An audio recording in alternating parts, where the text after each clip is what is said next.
Next है diffusion. Diffusion को समझने के लिए हम कंसीडर करते हैं कि हमारे पास ये कंटेनर है, इस कंटेनर के दरमियान में ये पार्टीशन लगाई हुई है। इसके एक साइड पर क्या है बेटा जी, ऑक्सीजन गैस, ये ऑक्सीजन गैस है, और इसके दूसरे पोर्शन में यहां पर ये बेटा जी है नाइट्रोजन गैस। सही हो गया। अब इस साइड पर क्या है कि ऑक्सीजन का जो पार्शियल प्रेशर है वो बेटा जी क्या है, हाई है, और इस तरफ नाइट्रोजन का पार्शियल प्रेशर बेटा जी क्या है, सॉरी नाइट्रोजन का पार्शियल प्रेशर हाई है, क्योंकि इस तरफ सिर्फ नाइट्रोजन है ना, हाई है। ओके हो गया। अब अगर इस पार्टीशन को हम रिमूव कर दें तो क्या होगा, ऑक्सीजन मूव करेगी उस रीजन की तरफ जहां पर इसका पार्शियल प्रेशर क्या है, कम है। वो किस तरफ है, नाइट्रोजन की तरफ।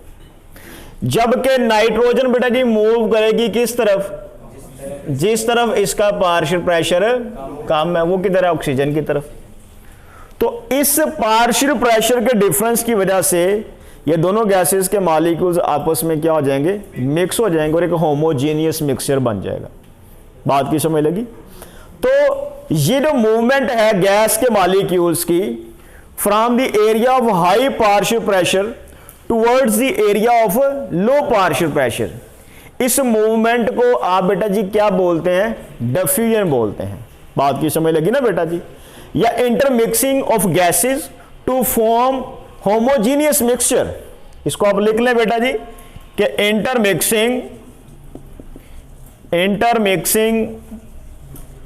Of gases. अब ये गैसेस कौन सी होनी चाहिए बेटा, नॉन रिएक्टिंग गैसेस होनी चाहिए। ये कौन सी होनी चाहिए, non reacting gases. Intermixing of gases from area of high partial pressure towards low partial pressure,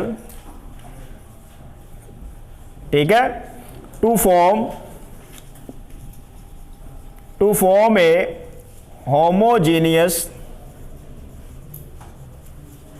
mixture is called as diffusion. बात की समझ लगी। अब बेटा जी क्वेश्चन ये अराइज होता है कि डिफ्यूजन की रीजन क्या है, क्यों डिफ्यूजन हुई है। कोई बच्चा बता सकता है डिफ्यूजन क्यों हो रही है। बेटा डिफ्यूजन की रीजन यहां पे क्या नजर आ रही है आपको, कोलिजन्स ऑफ मॉलिक्यूल्स। किस वजह से है बेटा जी, मॉलिक्यूल्स मुसलसल क्या कर रहे हैं, कोलाइड कर रहे हैं, आपस में भी कोलाइड कर रहे हैं और कंटेनर की वॉल्स के साथ भी। तो ये पॉइंट आपने याद रखना है कि due to collisions of molecules की कोलिजन्स की वजह से जो है वो डिफ्यूजन हो रही है। इसी तरह बेटा जी एक सेकंड फिनोमिना है, वो बेटा जी क्या है, एफ्यूजन। तो एफ्यूजन को समझने के लिए हम कंसीडर करते हैं कि ये हमारे पास एक कंटेनर है। इस कंटेनर के बेटा जी एक तरफ आपने कोई गैस रखी हुई है, ये कोई गैस है,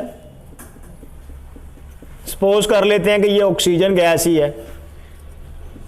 ओके हो गया। और इस तरफ बेटा जी क्या है, वैक्यूम है, यानी कि कोई गैस नहीं है। अब अगर आप क्या करें कि इस पार्टीशन में छोटा सा होल कर दें, पिन होल, तो क्या होगा कि ये गैस के मॉलिक्यूल्स इस होल में से जो है वो इस वैक्यूम की तरफ आएंगे। तो ये जो किसी गैस के मॉलिक्यूल्स का एक होल में से निकलकर वैक्यूम की तरफ या लो प्रेशर की तरफ मूव करना है, इसे आप बेटे जी क्या बोलते हैं, एफ्यूजन। और एफ्यूजन किस वजह से हो रही है, ये मॉलिक्यूल्स की नेचुरल टेंडेंसी है कि जहां पर उनको थोड़ी सी भी स्पेस मिलेगी वो वहां से क्या कर जाएंगे, एस्केप कर जाएंगे। तो ये जो एस्केपिंग है मॉलिक्यूल्स की from area of high partial pressure towards the vacuum through a hole, इसे बेटा जी आप क्या बोलेंगे, इसे आप एफ्यूजन बोलेंगे। मिसाल के तौर पे गाड़ी का जो टायर है या साइकिल का टायर है, उसमें कहीं पे पंक्चर हो जाए तो उस पंक्चर वाली जगह से क्या होता है बेटा जी, हवा निकलती जाती है। तो ये फिनोमिना कौन सा है, एफ्यूजन का फिनोमिना है। बात की समझ लगी? या हमारी इस लैब के अंदर बहुत सी बोतल्स हैं, उनके अंदर बेटा जी एसिड्स पड़े हुए हैं, तो कहीं ना कहीं एसिड का जो है वो ढक्कन जो है वो ओपन हो तो वहाँ से आहिस्ता आहिस्ता क्या होंगे बेटा जी, वेपर्स निकलते जाएंगे, ठीक है ना। तो आपको फ्यूम्स से फील होते हैं लैब के अंदर। तो ये किस वजह से है बेटा जी? एफ्यूजन की वजह से। तो मॉलिक्यूल्स का बेटा जी मूव करना कहाँ से? हाई प्रेशर से लो प्रेशर की तरफ। किसके थ्रू? एक होल के जरिए, छोटे से होल के जरिए। इसे आप क्या बोलते हैं? एफ्यूजन। एफ्यूजन किस वजह से? It is the ability of molecule, it is the ability of molecules to escape, ठीक है ना। मॉलिक्यूल्स की ये एबिलिटी है किसी भी होल में से एस्केप करने की वजह से। तो ये दो फिनोमिने बेटे आपने याद रखने हैं। ओके हो गया। अब डिफ्यूजन और एफ्यूजन, इसके साथ इसका बेटा जी गैस की मूवमेंट के साथ भी रिलेशनशिप है। जो गैस बेटा जी लाइट होगी, यानी कि जिसका मैस कम होगा, उसका रेट ऑफ डिफ्यूजन और एफ्यूजन बेटा जी क्या होगा? ज्यादा होगा, वो तेजी से जो है मूव करेगी। और जो गैस बेटा जी क्या होगी? हैवी होगी, उसका रेट ऑफ डिफ्यूजन या एफ्यूजन क्या होगा? कम होगा। बात की समझ लगी ना बेटे? तो इस स्पीड का और इस बेटा जी जो है रेट ऑफ डिफ्यूजन एफ्यूजन का और मैस का आपस में क्या रिलेशनशिप है, इसको एक्सप्लेन करता है Graham's law. Most important long question है, ठीक है, याद रखिएगा बेटा जी, ग्राहम्स लॉ। सब बच्चे इसके ऊपर लिख लें कि ये बेटा जी क्या है? एक लॉन्ग क्वेश्चन है।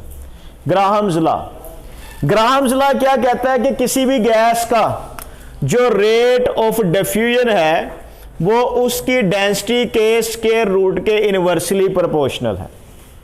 शर्त क्या है कि उस गैस का टेम्परेचर और गैस का प्रेशर क्या रखा जाए? कांस्टेंट रखा जाए। ओके हो गया बेटा जी? तो at constant temperature and pressure rate of diffusion और effusion of a gas is inversely proportional to the square root of its density. बात की समझ लगी ना बेटे? अब इस साइन को रिमूव करेंगे तो क्या लगा देंगे बेटा जी? कांस्टेंट के, ये अंडर रूट क्या आ गया? डी, ये डी इधर आके मल्टीप्लाई हो गया, तो ये under root D is equal to किसके आ गया? के कांस्टेंट के। ओके हो गया बेटा जी? अब यहां पर अंडर रूट डेंसिटी और रेट ऑफ डिफ्यूजन का जो प्रोडक्ट है वो कांस्टेंट के इक्वल है। तो हम कह सकते हैं बेटा जी, कंसीडर करते हैं कि दो गैसेस हैं, एक का रेट डिफ्यूजन R1 है, दूसरे का बेटा जी डेंसिटी उसकी D1 है। ये किसके इक्वल आ जाएगा? कांस्टेंट के, इक्वेशन 1 होगी। इसी तरह बेटा जी सेकंड R2 हो गया, डेंसिटी D2, ये किसके इक्वल होगा? कांस्टेंट के। सही है ना, प्रोडक्ट कांस्टेंट के इक्वल रहेगा। तो अब यहां पर आप क्या करें, इक्वेशन 1 को जो है वो आप 2 के ऊपर क्या करें? डिवाइड कर दें। तो ये R1 मल्टीप्लाई क्या आ गया बेटा जी? D1, और ये क्या आ जाएगा? R2 मल्टीप्लाई क्या हो गया बेटा जी? D2 is equal to K over K। ये K से क्या हो जाएगा? कैंसिल हो जाएगा। ये D2 इधर आ जाएगा, D1 इधर आ जाएगा, तो ये R1 ओवर R2 किसके इक्वल आ गया बेटा जी? Under root D2 over D1। तो ये भी बेटा जी क्या है? ये ग्राहम्स लॉ की एक और मैथमेटिकल फॉर्म है, ठीक है। तो ये फॉर्म्स आपने याद रखनी है। एक ये मैथमेटिकल फॉर्म है, एक मैथमेटिकल फॉर्म ये है, और एक मैथमेटिकल फॉर्म ये है। तो आप तीनों के लिहाज से जो है वो डिफाइन भी कर सकते हैं।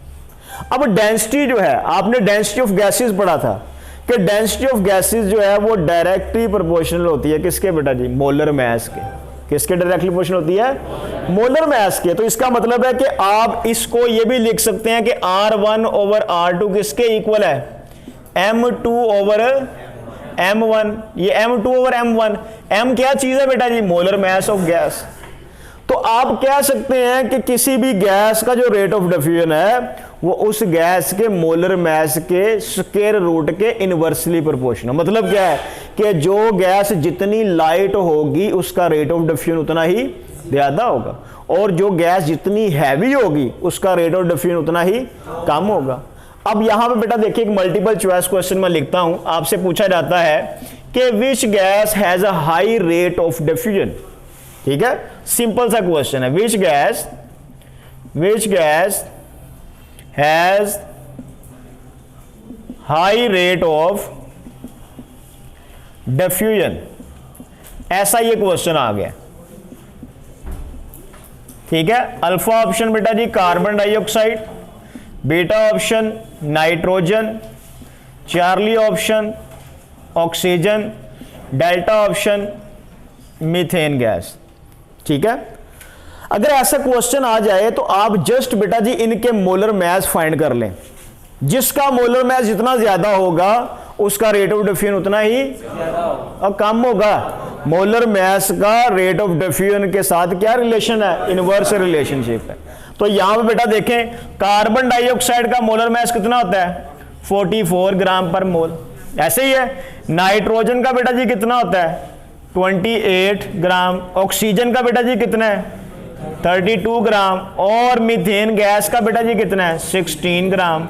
तो किसका मास सबसे कम है? मीथेन का। इसका मतलब है मीथेन का रेट ऑफ डिफ्यूजन जो है वो सबसे हाई होगा। तो इस तरह में बेटे क्वेश्चन पूछा जा सकता है।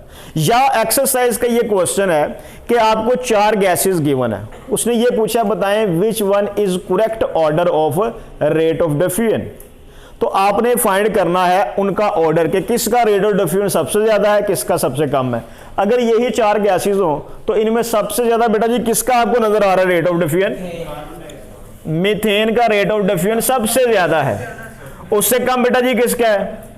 उससे कम नाइट्रोजन। उससे कम किसका है? और सबसे कम किसका है? Carbon dioxide. तो ये ऑर्डर भी आपसे क्वेश्चन में पूछा जा सकता है। बात की समझ लगी? ग्राहम्स लॉ को आप एक्सपेरिमेंटली भी वेरीफाई कर सकते हैं। तो इसकी एक्सपेरिमेंटल वेरिफिकेशन बेटा हम देखते हैं। ग्राहम्स लॉ की एक्सपेरिमेंटल वेरिफिकेशन करने के लिए हमारे पास एक 100 सेंटीमीटर लॉन्ग ग्लास ट्यूब है। ठीक है, एक्सपेरिमेंटली इसको वेरीफाई करते हैं।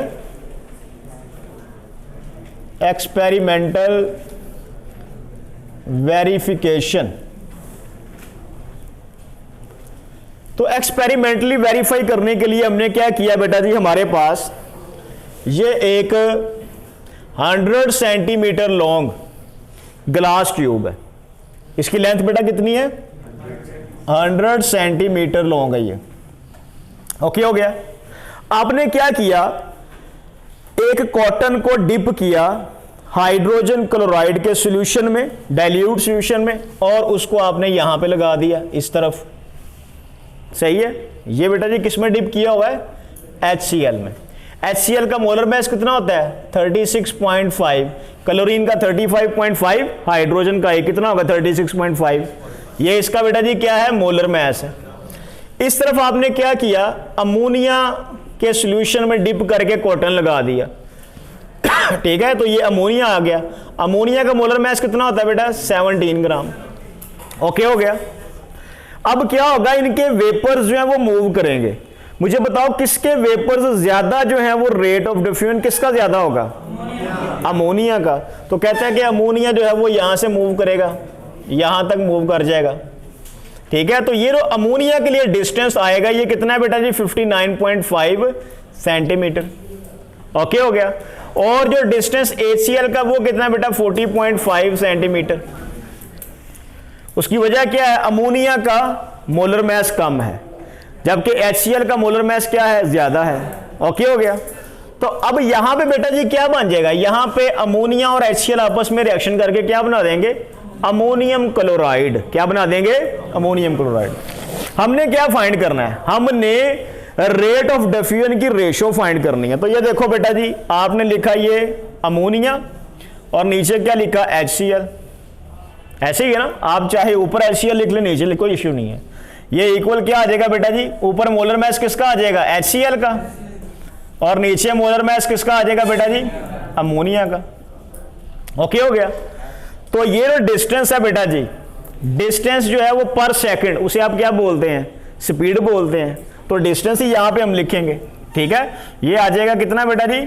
59.5 ओवर क्या आ जाएगा? 40.5 is equal to molar mass HCl का कितना है?